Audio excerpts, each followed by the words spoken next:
চীনের সঙ্গে সম্ভাব্য কোনো বাণিজ্যিক চুক্তির পথে হাঁটলে কানাডার বিরুদ্ধে ভয়াবহ শুল্ক আগ্রাসনের হুমকি দিয়েছেন মার্কিন প্রেসিডেন্ট ডোনাল্ড ট্রাম্প।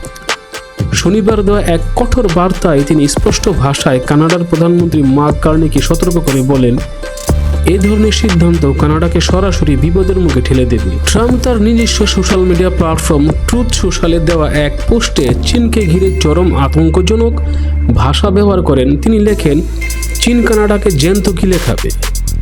তারা কানাডার ব্যবসা বাণিজ্য, সামাজিক কাঠামো এবং সাধারণ মানুষের জীবনযাত্রা সম্পূর্ণরূপে ধ্বংস করে দেবে। এই মন্তব্যের মাধ্যমে ট্রাম্প স্পষ্ট করে দেন, চীনের সঙ্গে ঘনিষ্ঠ অর্থনৈতিক সম্পর্ককে তিনি কেবল বাণিজ্যিক ইস্যু হিসেবে দেখছেন না, বরং এটি তার দৃষ্টিতে জাতীয় নিরাপত্তা সভ্যতার হুমকি।